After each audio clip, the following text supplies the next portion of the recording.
Let's go make a killing. All right. Welcome to the Las Vegas Football Contest Show. 10 to the 5 to the 4, play one, touchdown! The sharpest football contest show in the land. I'll take the action. My Birds, Benjamin Franklin's team, favored by 1.5 points. I'll give you 3 more. You're now riding shotgun with 2 former contest winners in Brady Cannon and James Salinas. And getting a former player's perspective with 9-year NFL veteran Mike Pritchard. Let's go! As they guide you through strategy, process, and your contest picks each and every week of the season. I do like the idea of a parlay. Now here's your host, Brady Cannon. Welcome back, everybody. It is week 14 in the NFL. 5 weeks of the regular season remain. It is the Las Vegas Football Contest Show, of course, presented by Circa Sports and our friends at the Westgate Las Vegas Superbook. Thank you for joining us here this afternoon. 5 weeks left in the regular season, 5 weeks left in contest play, Circa Survivor, Circa Sports Million, and the Super Contest. It'll be the final 5-week quarter of the Circa Sports Million contest, week 2 of a 3-week mini contest in the Super Contest, and week 2 of the final 6-week mini contest at the Super Contest as well. We had a good week here for the Las Vegas Football Contest Show last week, 5-0 in the Circa Sports Million and 4-1 in the Super Contest. Let's take a look at how the consensus did in the Circa Sports Million. It was 4-1, a good week for the consensus there. Now 30-35 on the year. In the Super Contest consensus in week 13, 3-2, a positive week there as well. 30, 33-2. And if you're waking up Sunday morning and just fading the consensus, it's not as lucrative as it once was. Just about break even now financially, 53% if you're fading the consensus now through 13 weeks of this NFL season. Circa Survivor, through all of that, Thanksgiving, week 13A, week 13B, not a whole lot of carnage. Only 2 entries did not make it through week 13A and week 13B. 52 entries now remain. Over $274,000 is the inherent value of your entry. All the favorites prevailed by the skin of their teeth in a couple of occasions on Thanksgiving, but they all make it through. And then the Cincinnati Bengals, the only pick that eliminated a couple of folks on Sunday, week 13B in week 13 of the NFL season. And our friend Paul Bovey, he's still alive, but his number of entries were cut in half. No longer has 2 entries, but does have 1 remaining in Circa Survivor. Gentlemen, let's get into it and go over a short card. Still 6 teams on bye weeks this week, the final bye weeks of the season. James, I will start with you. We'll go to the top of the card with the Atlanta Falcons visiting the Minnesota Vikings. What can we take away from last week outside of another performance to be expected? I think what we've seen the last 3 weeks actually out of the Atlanta Falcons, not only collectively as a team, fellas, but more so Kirk Cousins and the regression we saw. Wasn't it just about 6 weeks ago we saw him light up Tampa Bay for 500 plus yards on Thursday night? Well, it's complete opposite player now. And I think for Cousins, clearly not healthy, not having any mobility back there. And I think Cousins is one of those quarterbacks when he's on script and he sees what's happening out there in front of him, whether it's Tampa 2 or he knows what defense is being run, he knows where he's going to go with it. But when things get changed up, and I think the Chargers did a great job in that secondary, changing a lot of things post-snap, really confused him into 4 turnovers. Now, some of them were bad throws, some of them were bad decisions. And I think that from that standpoint with Kirk Cousins, now having to go back to Minnesota, and I know there's always lots of angles when a player goes back to his former team, the revenge factor there, those kind of things. This is more of a horror show. I know Halloween was about 6 weeks ago too, fellas, but I think for Kirk Cousins, the horror show is going to continue. I know it's a pretty large number for the Vikings to have to cover. They've been winning games, kind of similar to what we've seen out of Kansas City, winning but not covering. Same thing again last week for Minnesota, being able to come and find a way late in the game to come back and win that football game against the Cardinals. Didn't cover that game at home, but found a way to win.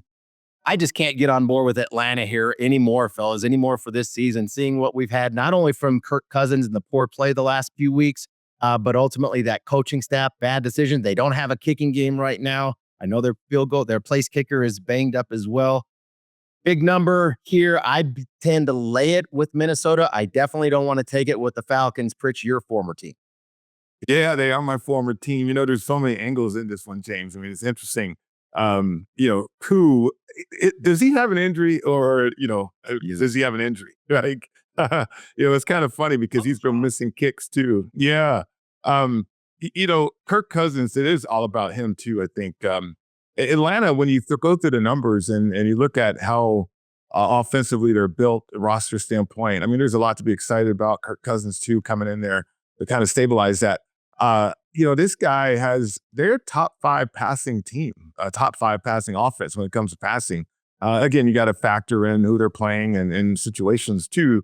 But they're facing a 28th ranked or 29th ranked passing defense when it comes to the Vikings there in Minnesota. And so you would think, okay, that's a pretty good matchup. And Kirk Cousins going back to a building he's highly familiar with. But to your point, James, I mean, he is turning the ball over way too much, and he's trying to create things that isn't there, and that's a problem. Now, usually an aging quarterback like this, and you drafted a quarterback in the first round, something that Kirk Cousins was afraid of, you would bench him, right, for Penix. But that's not going to happen in Minnesota. I don't think Raheem Morris is going to bench Kirk Cousins in a place where he formerly played.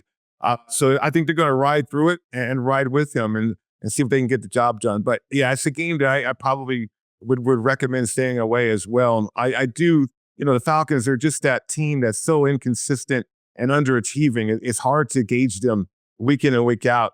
Same thing with the Saints. So let's go to this game because it stays in the NFC South. And I just talked about these teams underachieving. Who's going to win that division? We say that each and every year, but certainly the Saints are not going to win. Now, the Giants, on the other hand, what's left of the Giants after Daniel Jones, after Saquon, after who knows, Daboll. I mean, you still got Bill Belichick lurking around that franchise. I mean, it's getting very interesting in New York with the Giants. But they do have enough younger players that will play for jobs and play for opportunity, I believe. And, are they good? No, they're not good. But the Saints are not good either.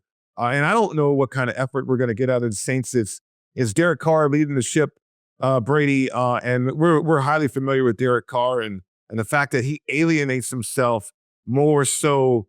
He's so polarizing, right? And so he alienates himself from teammates more so than gathering guys. And I just feel like the Saints are starting to drift a little bit. No Taysom Hill, he's everything to what they wanted to be offensively, and then defensively. Where's the motivation on that side of the ball for that team and that franchise? So the Giants look like a play here. Brady, what do you think? Yeah, it was one of the first games that jumped out at me this week, and I think that's just because I will gravitate towards the opposite side of wherever the Saints are a road favorite. We had that two-headed monster, the worst combination of head coach and quarterback in the NFL as a road favorite in Dennis Allen and Derek Carr. Well, it's only half of that dynamic duo now with Carr still in the lineup and Dennis Allen being shown the door. But still, I mean, I don't want to rely on Derek Carr as a road favorite against anybody. And I was surprised that the Giants looked as bad as they did on Thanksgiving. But here they are with extra rest, extra time to prepare. My numbers come to about 2.5, 3 points different from what this line is. I have the Saints as maybe a 2 or 2.5 point favorite. So yeah, hold your nose. Give me the Giants, the home dog here with some extra time. I think they can stay competitive in this one. You talk about no Taysom Hill for the Saints, no Olave, no Shaheed. The weapons, there's not a lot of them there for Derek Carr and the Saints offensively. I'm surprised by that game. They looked very competitive against the Rams last week, and then all of a sudden they lost by a touchdown. Next thing you know, they were just a loser in that game and did not even cover the spread. The Falcons, yeah, it feels like another spot where the situation says you got to take the Falcons here, a rock bottom spot, probably a buy low spot. But both you guys, I can't get behind them either. I mean, gosh, how can you go into or come out of a bye week and throw 4 interceptions and miss a field goal to start the game? It was just absolutely pathetic last week. We've got a lot of games to cover and more show to go here. We'll come back on the other side. Stick around. It's the Las Vegas Football Contest Show.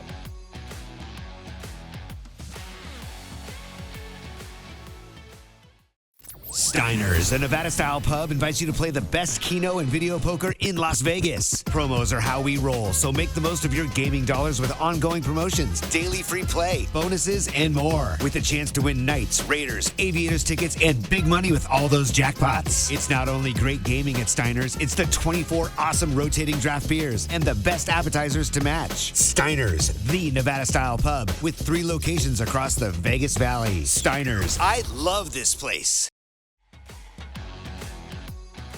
Welcome back to the Las Vegas Football Contest show presented by Circa Sports and Westgate Las Vegas Superbook. Brady Cannon, James Salinas, and Mike Pritchard with you, continuing to scour the Week 14 card in the NFL. And we want to skip to the New York Jets visiting the Miami Dolphins. Guys, we were on the Jets in one of our contest cards last week in the Super Contest, and it looked like that was a great pick for a while. And then all of a sudden, Leonard Williams with the pick six, a 14-point swing there. The Jets were going in for a score. It turns out to be a Seattle score. The Jets never touched the scoreboard again. And I am done with the Jets once and for all. Finally, I can't bet this team anymore. And I'm not a huge fan of betting the Miami Dolphins either. I think they're probably not as good as maybe some of their numbers would tell you that they are. But you guys, James, I'll start with you. I think you've convinced me on this one that we're going to go with the fish and not the fly boys.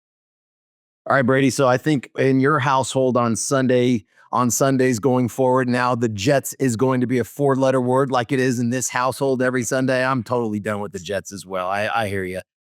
And I think you're seeing that now. I think not only is New York done with the Jets, the fan base is done with the Jets. They're done with.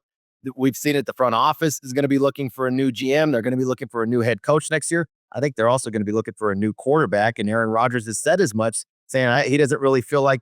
And I get it for you look at his career over the long haul. Yeah, he doesn't need to be auditioning for this job, but it's clear that he just doesn't have it. And he had to get out of the pocket and actually looked a little spry, he had a little more pep in those Achilles last week, having to run from pressure coming at him from the Seattle Seahawks. But I think that's the thing we've seen with the Jets is when things are going well and they're a front runner, everything's fine.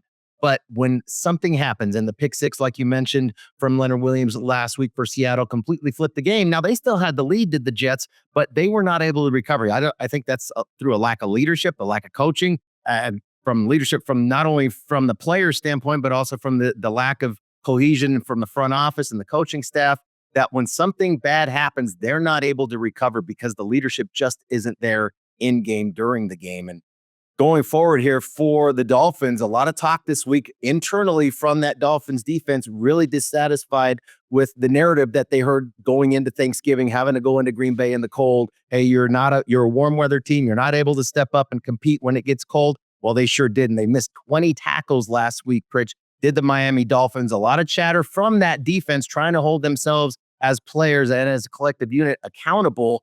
I think we're going to see a much better effort, a much more inspired effort in this divisional matchup for Miami, playing down there on the beach on Miami Beach for this warm weather team for the Dolphins. It's a big number when you're talking about from the perspective of a divisional matchup, but the Jets have not played well down there. The last 6 games down in Miami, the Jets have scored a collective 3 touchdowns in those 6 games down there. I think it continues. I think it's a one-way street for the Dolphins, Bridge.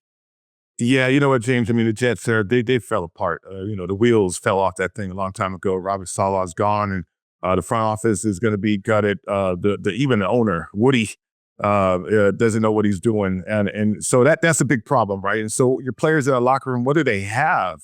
And they don't have anything from a quarterback leadership standpoint either, because that guy is intensely selfish. So is every man for themselves, really. No team effort in this one. I don't think we'll see that from the Jets. We will see that from the Dolphins, though, from the head coach on down. Tua played well in the cold weather. It's just the rest of the fellas did not bring their game with them. So this is a chance, I think, because we know, Miami can be explosive at times. And I think they'll get back to trying to be that way with their personality, right, with their identity. When you go across the board too, Brady, the rematch here at the Seahawks on the Cardinals, because the Seahawks were on the other side of that against the Jets, and certainly they got back-to-back road games. Now this one's in the division. It's an interesting number here 2.5 right there. Westgate Circa's got 3. The Seahawks with Geno making some mistakes at times, and then Kyler Murray starting to show up that way too. If the Cardinals can stay true to that running game and still have that physical presence, and Kyler Murray doesn't have to improvise and go back to that air raid style of play that made him famous in college, I think the Cardinals can be okay. But that's a big if because he's missing throws, he's off balance, he's doing bad habits. I mean, he's bad mechanics. He's doing a lot of things that shows regression, and it makes you worried about that. And I wonder if there's somebody in that organization strong enough to kind of reel him in and get him back to playing complimentary football and certainly being a team quarterback that they need him to be. I think this Cardinals team is good. I've been a backer of the Cardinals, I think, really all season long, or it started pretty early for me. I've liked Jonathan Gannon since last year when he came in there. I thought he was impressive, taking a team that was not expected to be very good, and he had them playing hard every week. He's really leaned on the running game of James Conner. Trey McBride, we were talking about him. This is one of my favorite players in the league that's emerged this year. This guy is just a beast at tight end. Marvin Harrison Jr., we really haven't seen a whole lot of as of late. I think they need to lean on him more so than they have, but I think the Cardinals are a better team than the Seahawks. And you look, I mean, the lowly Jets were handing it to the Seahawks in a big way until they absolutely let them off the hook. I don't think the Cardinals will do the same here. And a big difference between the number 3 in the Circa Sports Million and 2.5 here in the SuperContest, James. I don't mind. And, it's kind of, it just feels like, okay, Seattle got us, got the Cards up in their building. Now we're going to return the favor, and you guys are going to take a loss in our building. It feels like it's just a fair trade here, and the Cardinals get this one at home. Well, and I think for the Cardinals, kind of an aberration last week in Minnesota with the amount of penalties. They were one of the, going into that game against the Vikings, they're one of the least penalized teams across the league. Last week, 10 penalties for 96 yards. And we know that dome can be very difficult for opposing teams to come into, and that got them on a few false starts and a number of plays second half wise. But I think the Cardinals, because they don't beat themselves when it comes to having the flags thrown at them, that comes through practice during the week. And I think they'll get back to trying to rush the football again. Got to get Kyler Murray outside the pocket. When he's sitting in the pocket, he's small as that quarterback and not able to see the full field. Get him outside the pocket, utilize the legs, emphasize short throws, especially to McBride, like you said. I think the Cardinals get some payback here, get themselves right into this division. Totally tight division there in the NFC West, Brady. But I think it gets even tighter because I think the Cardinals win this game and they cover. All right, when we come back, we've got a big one in Los Angeles. The Rams and the Buffalo Bills. The Bills clinched the division, the AFC East. The Rams still fighting for a playoff spot in that awfully competitive NFC West division. Of course, Seattle and the Arizona Cardinals also fighting for that division crown. It looks like the Niners no longer have a fight left in them for the NFC West title. When we come back, we talk Bills and Rams right here on the Las Vegas Football Contest Show.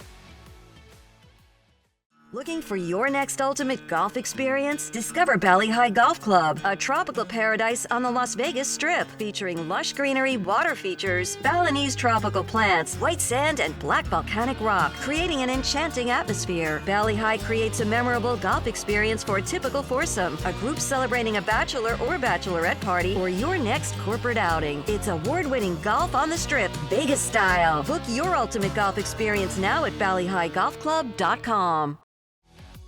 Welcome back into the Las Vegas Football Contest Show. Brady Cannon, James Salinas, and Mike Pritchard with you. A couple games to cover here before we get into the Circa Survivor talk. From an against the spread perspective, the Buffalo Bills visiting the Los Angeles Rams. We'll start with that one. And I tell you guys that the Rams have been a very competitive team. Obviously, they're very well coached with Sean McVay. The Bills, it feels like a classic letdown spot here. They've clinched the division. They're headed out west. I have a hard time getting there with the Rams, though, because my numbers tell me, and it's understandable, that the Bills are the dominant team here. I could see this, this Bills team winning this game by a touchdown. But, Mike, I'll start with you. It seems like the situation really screams L.A. here. Yeah, I mean, there could be a situational spot, and certainly we got to be aware of those with the contest. But I will point out that I think the Bills are a juggernaut. I mean, this team is plus 131 in point differential. And that's with Kansas City, San Francisco, and Baltimore on the schedule that they played already. They're just a different bunch this year. But it is a spot though, because you think about what's next for the Bills, and you think about what's down the line for the Bills, and certainly as a team, when you start to approach the playoffs, you start to think about this, and that's home field advantage. You got one game behind here, I believe, with Kansas City, so you got to keep an eye on that. But they could take care of business and win the game, but the number is what comes into question from a gritty Rams team and a well-coached Rams team. A lot of emotion on that team too. They play together, they play for each other. There's some young players on there and some good parts defensively that could throw a wrench in things, right? If you're Buffalo. So this is a dangerous game. I think the Rams are still trying to fight for their playoff as well. And they got a Hall of Fame type quarterback. So anything can happen with those scenarios. Puka Nakua's phenomenal. We know Cooper Rush. There was a reason why there were rumors about trading him, but he's still savvy enough, right?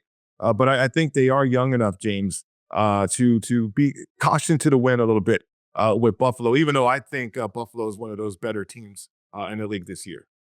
Yeah, I just don't like the spot here for Buffalo, especially thinking about it. And I know it's a non-conference game, not only on Sunday against the Rams, but the following week against the Detroit Lions. But a lot of potential matchups in the Super Bowl when you're talking about the Bills and the Lions. And then what do we see on Thursday night with the Lions, as that was the show, Thursday Night Football, and the big game against the Packers. And I think anytime you're thinking ahead and you're thinking about what might a potential showdown look like, you want to bring your best effort. And I think we definitely will see that out of the Bills next week. But this feels like that sandwich spot. Although I just don't love the defensive side for the Rams. The few young players up front, I like the front that we've seen in the pass rush, especially from Verse up front and Young on the other side. But the secondary it's a young secondary. It's not a good secondary. And I think from the Bills' perspective, not only the way that Josh Allen has been throwing the football, but a lot of that's coming off the rush game. And this is a team that gets very physical. They've run so many sets with 6 offensive linemen, really just banging the football at you and bringing it and kind of taking the heart from you. And I think that's where we see it's a thin defense, not a lot of depth for the Rams, where if it's 4 quarters here, really the best defense is going to be Matthew Stafford, Brady, keeping the football, staying ahead of the chains, and keeping that Bills offense and Josh Allen on the sideline. A big difference in the two contests as well. A full point difference in the line. We don't often see a full point. 3.5 is the number in favor of Buffalo in the Circa Sports Million. 4.5 in the Westgate SuperContest. All right, let's stay in the NFC West and go up north in California to Santa Clara rather, where the 49ers reside. And guys, I grew up a 49er fan. I think their season is completely done. And, this is a game that jumped out at me early in the week as well. I make the Niners a 2-point favorite. We're getting 4 in the contest, Mike. I like the Bears side here. I think these teams are almost equal at this point. I agree with that. I mean, one team's younger and certainly looking towards the future. And I think the 49ers are looking over their shoulder right now and in terms of what's going to happen. But Caleb Williams is playing better. I think the new coordinator, now interim head coach, has got some structure on offense. And then defensively, a trademark from Eberflus' team has been to turn the ball over and get turnovers. And so that I think the Bears will continue to do that. This is a difficult game for the 49ers because I think emotionally, there's a letdown up there in Santa Clara with that franchise and a disappointment with the season too. So for them to get up for this game, I think that's going to be a challenge. The new coach bounce theory as well, right, James? I think there's another reason to back the Bears. That doesn't go wrong too often. We saw the Saints lean on that and won a couple games in a row with the new coach. Well, it's what's been interesting now, thinking about Caleb Williams over the last 4 to 5 games. He has gone 232 straight pass attempts without an interception. I didn't know this, but that is the longest streak by any rookie to not throw an interception during that time. And I think here the other side real quickly, Trent Williams, Aaron Banks, that left side of the offensive line did not practice here on Friday. Neither did Nick Bosa. So many injuries across the board for the 49ers in this matchup. The Super Bowl loser hangover is real, and it's lasted a long time for these 49ers. Might last a few seasons. We'll see. We'll come back and talk Circa Survivor on the other side, down to 52 entries remaining in that $14 million contest. Want to gamble like the pros? At LasVegasAdvisor.com, you'll find the world's best how-to books, software, and strategy cards featuring blackjack, poker, video poker, and of course, sports betting, including the Stanford Wong Classic Sharp Sports Betting. Don't forget LVA's Member Rewards coupon book, offering discounts on dining and entertainment, including a buy one, get one for the awesome lobster buffet at the Palms, and more than $700 in gambling-free play, match play, and bonus offers. Up your gambling game today at LasVegasAdvisor.com. San Diego is home to Wolfpack Hospitality Restaurants, located in beautiful La Jolla. Stop by Cove House, Shore Rider, and Dough Mama Pizzeria on your next trip. Visit Cove House, a top 100 brunch in California, or Shore Rider, serving up margaritas, fish tacos, and a vibe that will make you feel like a regular in no time. For a slice of New York-style pizza with a California twist, it's Dough Mama Pizzeria, where the wings and pizza draw compliments from around the world. Go to wolfpackhospitality.com, and we will look forward to seeing you at Cove House, Shore Rider, and Dough Mama Pizzeria. Welcome back into the Las Vegas Football Contest Show, presented by Circa Sports and Westgate Las Vegas Superbook. Check us out online at footballcontestshow.com. Everywhere you can find us as far as podcasts, YouTube, you name it, footballcontestshow.com. All right, Circa Survivor, our friend Paul Bovey, one of 52 remaining live entries. He is down to just one entry. Last week, he had two, but was on the Bengals unsuccessfully in their loss to the Pittsburgh Steelers. You have three big favorites that we're looking at this week. The Philadelphia Eagles, the biggest of all, laying 12.5, even 13.5 in the live market, taking on the Carolina Panthers. You have the Pittsburgh Steelers hosting the Cleveland Browns, and the Tampa Bay Buccaneers hosting the Las Vegas Raiders. James, I'll start with the Buccaneers. This was a game that jumped out at me, and I bet it against the spread at 6.5 because I don't know how the Raiders come up with anything after last week. They were as close as you can possibly get to a victory. The coach has the narrative of, we're the worst team. Woe is me. We're playing the best team. What's he going to spin this week? I don't know where this team finds an effort off of that horrible loss to the Kansas City Chiefs last week. I think the Buccaneers roll in this one. I wouldn't mind playing it against the spread or in Circa Survivor. I think my concern right now is how much that game, and you think about the game against Carolina last week, very fortunate were the Tampa Bay Bucks to win that game. If Hubbard hangs onto the ball, basically they were setting up for a game-winning field goal, and he puts it on the ground and allowed Baker Mayfield to be able to get the ball down the field and be able to win that game late in the overtime. But, thinking about how physical that game was against the Carolina Panthers, Bucky Irving had his coming out party, tremendous rookie rushing the football and catching the ball for the Tampa Bay Bucks. But they showed him after that game, and he had a big wrap all around basically his hips, his torso. Man, he staggered out of there looking like Fred Sanford, just kind of really gingerly coming out. I know he'll play on Sunday, but I just think that game took a lot out of him. Tristan Wirfs, their best offensive tackle, left tackle, best offensive player up front, questionable to play. I think he'll get out there too. But I think the one thing that we have seen out of the Raiders is they don't execute for sure. And that comes during the week, right? Practice. Failure to prepare is preparing to fail. And that's what we've seen out of the Raiders when it comes to having to play for 4 quarters. But we have seen, at least I've seen them come out and be very competitive, giving the effort. The effort is there. I think the execution is lacking for sure, but the effort is coming through. And I think because there's some leadership on that team, starting with Crosby, especially on that defensive side. Love Max Crosby, the motor that it goes. He said, and he said it this week. He says that there's plenty to be negative about. I choose to stay positive, and I think he is that leader and that galvanizing force on that defense that says, regardless of the record, we're going to come out and we're going to give our best effort week in and week out. So I kind of beg to differ with you here, Brady. I'd be concerned about thinking about where Tampa Bay is right now, Pritch, especially on the key side, on the offensive side, where not only for Baker Mayfield, he was limping around in that game as well. And then there's something else I can't shake, fellas, and it's that game, what we saw on Thursday night, where Kirk Cousins, of all people, lit up the scoreboard and threw for over 500 yards. It's a soft defense. It's a banged-up defense on that other side for the Tampa Bay Bucks.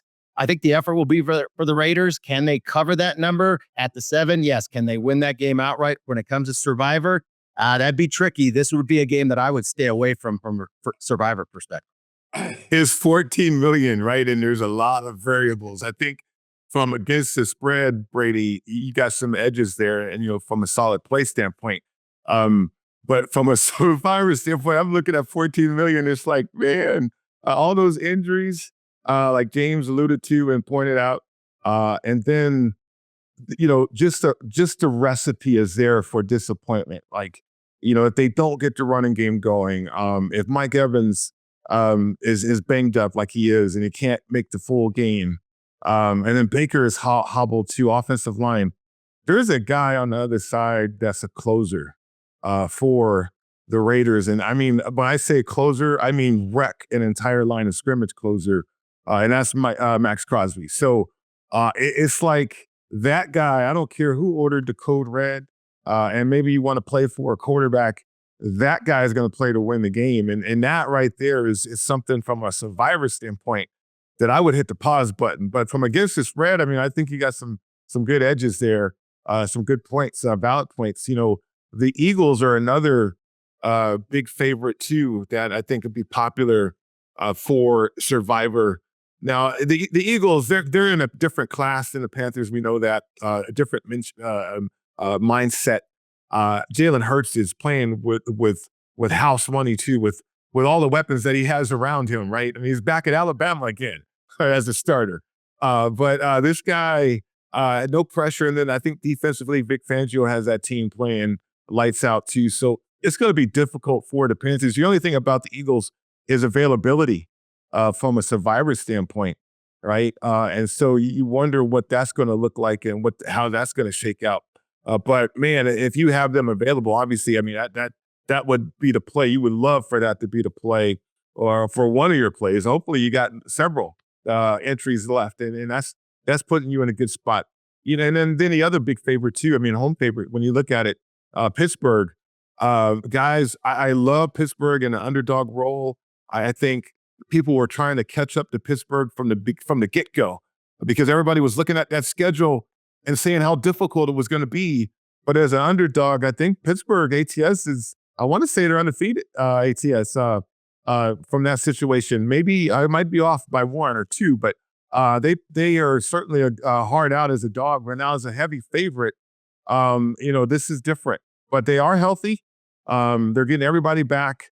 Russell Wilson, everybody's talking about extension for their quarterback now. So there's some good feelings in that locker room. And Tomlin, here you go again, another winning record. I mean, I can't mention that enough, to be honest with you. I mean, that is remarkable that they'll go through your entire career and not have a losing record so far.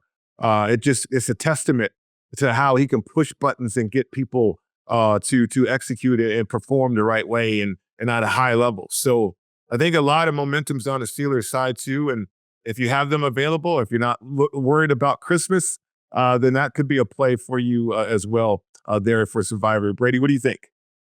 Yeah, good call about Christmas. They will be hosting the Kansas City Chiefs. Tough one to call there. And you've got to, of course, choose a separate week there, the 3 games on Christmas in Circa Survivor. It feels like the Pittsburgh Steelers are going to return the favor here. That was an awful spot on a Thursday night where Cleveland caught them off of that Ravens game. Pittsburgh in a tough situation there and still almost won that game, or covered it anyway. But I think they return the favor here and get the victory. I don't know if I want to lay 7 points, but I probably would. I don't think I could take it with the Browns. James, I wonder what your thoughts are on the Eagles. I laid it. My numbers came out so lopsided in favor of Philadelphia here. I have them closer to like a 16-point favorite. And we've seen the market react. 12.5 here in the contest, and now up to 13.5 in the live market. I like the Greenbirds here. Yeah, if you have them in Circa Survivor available, that'll certainly be the most popular pick, James. For Survivor, yes. I think from the ATS perspective, I know that number sitting at 12.5, 13 in these contests, and I think it's climbing as we're doing the show Friday afternoon. As far as the live market, 13.5. I see a few 13.5s, and I get it from a talent perspective for sure. But this just smells like the ultimate flat spot to me for the Eagles, and they don't need to play for 4 quarters to beat a team like Carolina. But if you look at their schedule and where they've been, they had the first bye of the year back in week 5. And they're coming off of some high-level game last week. I know it wasn't a primetime game, but it sure felt like a primetime game in that win at Baltimore. And then they had the Sunday night game at Los Angeles. And then coming up next Sunday, they play the Pittsburgh Steelers. So interstate rivalry, I guess you could call it. Tough games coming up. And then beyond that, they have 3 divisional games. So yeah, if you're looking to play the Philadelphia Eagles to win this football game for Survivor, absolutely. That's going to be the top pick if you have them available. But I worry about 4 quarters here from against the spread perspective, thinking about, all right, once they've got a lead and they've extended that lead, the back door could be open. We've seen Bryce Young starting to find himself offensively. It could be garbage time there. They're still going to be trying to put points on the board. Meanwhile, the Eagles are just trying to get through this big game next week against Pittsburgh and also trying to be competitive for that number 1 seed. I think we're 1 game back from Detroit. This is a game where I think they're going to use this as a potential buy come second half. If you have a couple score, 3-score lead where the back door will be open, Brady, I kind of lean to taking the points here with Carolina Panthers, hoping that back door is open in the 4th quarter. I think you make a great case. The situational spot there, the scheduling spot, definitely goes against the Philadelphia Eagles off of the Baltimore game into the Pittsburgh game. I just couldn't ignore what the numbers are telling me here, and I did play the Philadelphia Eagles. It is the Las Vegas Football Contest Show. Want to enter the biggest and best football contests in Las Vegas, but don't know where to start? Look no further than footballcontest.com to get the info you need to succeed in the biggest football contests in the world. Circa Million, Circa Survivor, and the Westgate SuperContest. Reserve the most trusted proxy service in the business now at footballcontest.com. Maddie and Tony have been leaders in the industry for 15 years. They submit your picks while you focus on picking winners. Experience matters. Go with the pros at footballcontest.com and start winning now. Welcome back to the Las Vegas Football Contest Show presented by Circa Sports and Westgate Las Vegas Superbook. Brady Cannon, Mike Pritchard, and James Salinas with you. And we have reached the final 2 games on the schedule in Week 14. Prime time affairs. Sunday night football in Arrowhead Stadium. The Kansas City Chiefs hosting the Los Angeles Chargers in a divisional matchup. And guys, we are well aware of the fact that the Chiefs have become a very public team. People love betting on Mahomes, and the bookmakers are never going to have to beg for Kansas City money. And it feels like they set this number this week with that in mind. I found the 4 to be a point or 2 too high for my liking. I think the real line should be Kansas City, maybe -2.5 or 3. I think this game ought to be very competitive. James, I'll start with you. I like the Chargers here, and they played a poor game last week, but still came out with the victory. You could say maybe they were looking ahead to this week with the Chiefs, but here it is in prime time, and Jim Harbaugh will be in the spotlight. But I think for the Chargers, they've had to readjust what their offense looks like based on the fact that J.K. Dobbins was not out there. He got hurt 2 weeks ago, and not being able to be available and be that rush first, rush heavy team. I mean, Gus Edwards is definitely a significant downgrade from what we've seen from Dobbins, and good for Dobbins. All the injuries that he's had to go through early in his career to be able to come back and have the season that he had. But yeah, I think so too. That was not a good spot for the Chargers, having to go on the road and play a bad Atlanta team. They found a way defensively to do it. And I think that's what's they're going to have to count on that again, because the rush game is not going to be there.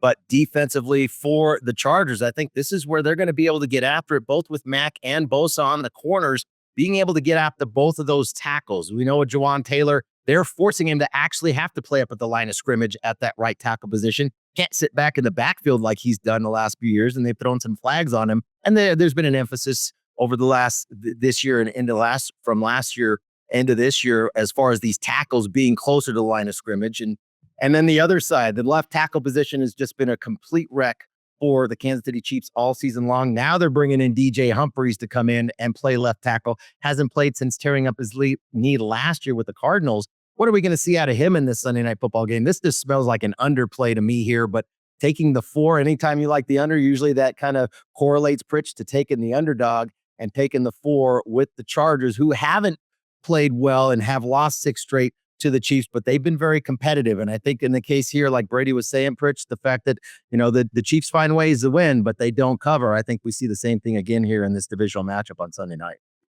Yeah, I think they're going to find ways to not win pretty shortly, because they're running out of options. The Chiefs are looking for solutions. I mean, there's smoke and mirrors a little bit out there, fellas, for what's going on with the offensive line. It's not a great matchup to what you talked about defensively with the Chargers and what they bring to the table off the edges. and then certainly how physical they can be too.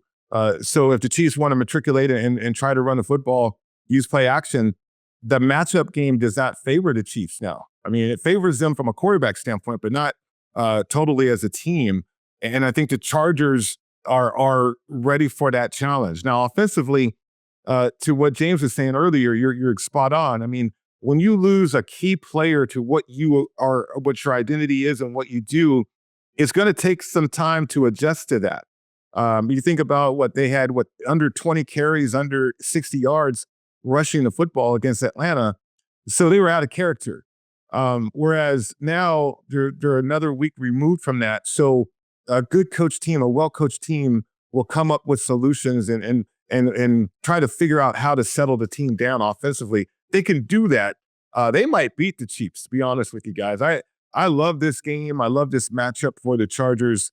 I know the Chiefs, again, like you said, from a public standpoint, a lot of support. But what the Chargers have from a matchup standpoint in the month of December, as we get into January as well, that's important. And I think there's some edges right there for the Chargers. Rich, I wonder what you think about the Monday Nighter. By the way, my numbers come to the Chiefs favored by about a 0.5 point in this one. I think this is basically a pick'em affair. We will see.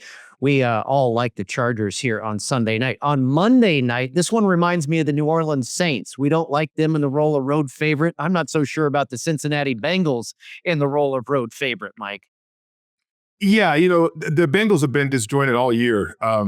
And it's unfortunate. Everybody talks about the slow start because of training camp and all that. No, it's more than that. I think it's an organizational problem, and it's filtered into the locker room too. And outside of Joe Burrow having an outstanding year, I don't know what's there, what kind of substance the Bengals are made of. And you think about the Dallas Cowboys. There was so much pressure on them at the beginning of the year.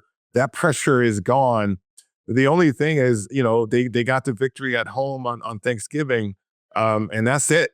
I mean, at home, they've been embarrassed and embarrassed against, top flight offenses too, or top flight quarterbacks. So there's a pause button there for me. But, I think the matchup, I talked about closers earlier in the show, Max Crosby, Micah Parsons. I mean, that guy is a closer too. And, if he can get some guys to kind of get to his level in this game, that can make things difficult for a one-dimensional Cincinnati Bengals team on the road there. So, Pritch, are we jumping on? Are we going to take the Cowpies?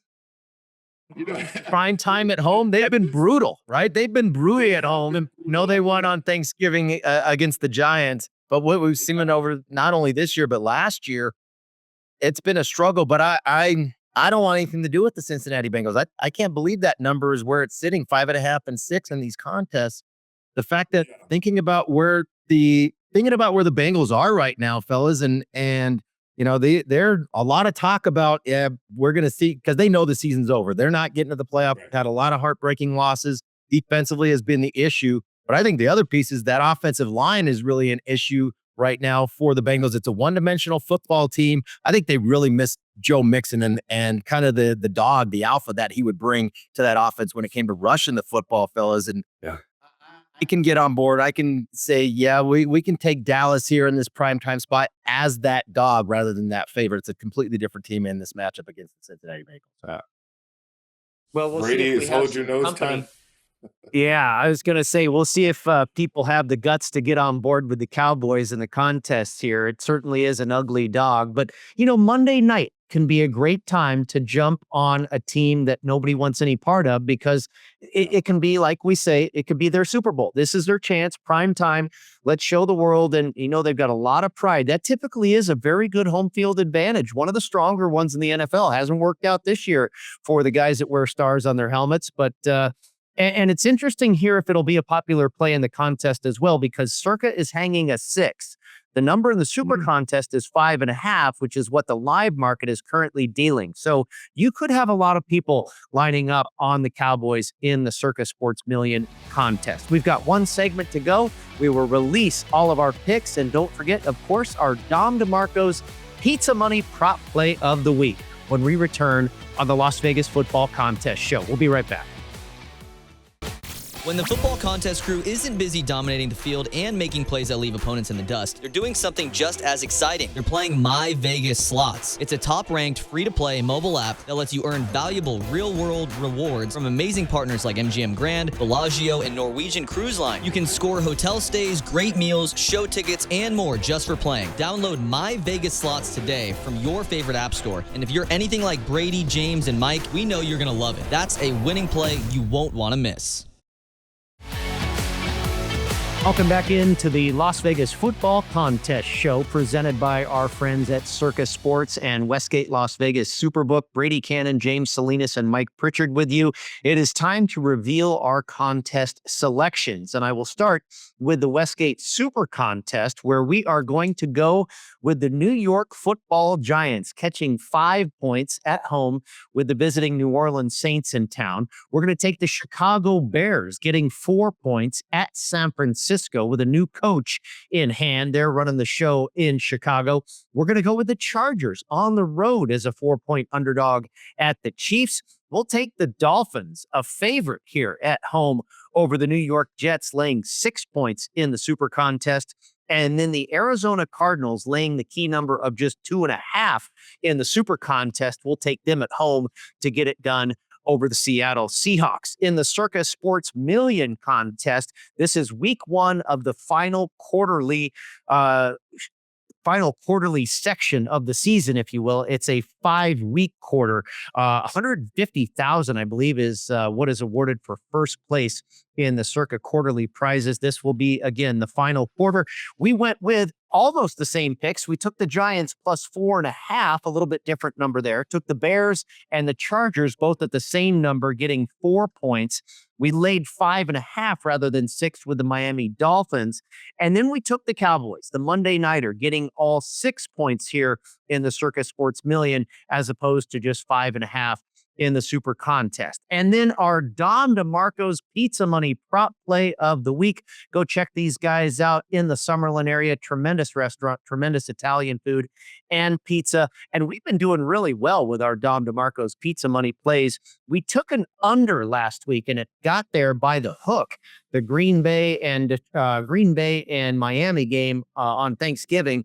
47.5 was the number. It landed on 47. We're going to go with a total again and go to New York, where the Giants are hosting the Saints. 41.5 is available at a couple shops. For the most part, it's 41, or I've even seen 40.5, but make sure you get to the other side of 41. That is a key number when you're talking totals. We're going to go under 41.5 in that game. Mike, you've really kind of been the leader of the charge here on these prop plays, but we're going with a total this week in New York. Yeah, you know what? I could dig it. I like it, to be honest with you guys. I'm normally an over player, I guess, because as a former wide receiver, I'm thinking every game's going to be a shootout, right? But that's always the case. And I go back to my experience a little bit on this because, when you're a bad team, coaching matters. And it's not making a difference in New York. Coaching from a young player standpoint, it's not making a difference in New Orleans, that's for sure, as a veteran team. So it's all about execution or lack thereof. And tell me how they're going to execute and go up and down the field to where this can kind of turn into the game. I think the number represents that, what kind of game we're expecting. But going under this total for Don DeMarco's play of the week, I love it. I just have so many reservations and so many memories when everything's falling apart and what's going to happen at the end of the year, right, for these franchises. So these two teams cannot wait for the season to be over soon enough, to be honest with you.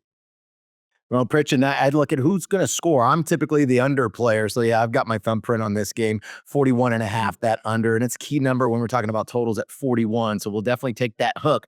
But I don't know who's going to put the ball in the end zone. I think for the Saints here, Taysom Hill being out, that is huge. We've seen a big shift since the coaching change with Hill. He was a huge, not only rushing the football, we know he comes in for the Wildcat packages and those types of things, Brady, but we know he's not playing this week. But we saw in the last 2 weeks, his impact in the receiving game. He actually had 17 targets receiving the last 2 weeks, making plays on third down, moving the sticks, also on fourth down, keeping drives alive. He's not going to be there. Derek Carr is going to be checked down Charlie here. And I think on the other side here, Malik Neighbors, probably not going to play. We'll see. He had an MRI yesterday on a hip pointer. We'll see. He did not practice here on Friday. So 2 big playmakers for both offenses off. I think it's an ugly game. 2 bad quarterbacks. I don't know where the points come from. I like the under. Yeah, I see where you're coming from, James. You have to figure that there is going to also be a lot of action in this game on the ground because neither the New Orleans Saints or the New York Giants defend the run very well. So it probably will be a big day for Alvin Kamara. The Giants running back Tracy, I'm trying to remember his name off the top of my head, but I think you're probably going to see it. And I think that's what struggling teams do, Mike. You're a former player. You probably know that. When nothing else is working, run the football. And I think that's what you mentioned Taysom Hill, Shaheed, Olave. None of these guys are around for Derek Carr. So when teams run the football, that typically lends itself for a game staying under the total. So we will try and root that one home once again for Dom DeMarcos, our friends there, with the pizza money prop play of the week. That is going to do it for the Las Vegas Football Contest Show presented by Circa Sports and the Westgate Las Vegas Superbook. Enjoy Week 14, everybody. Cash some tickets, and we'll see you next week. Thanks for tuning in to the Las Vegas Football Contest Show. Don't you just love football? God, what a fun sport. Subscribe today on YouTube, Spotify, and Apple Podcasts to receive weekly alerts as soon as the show's available. Good luck with your contest selections. Pay that man his money. And we'll talk to you next week.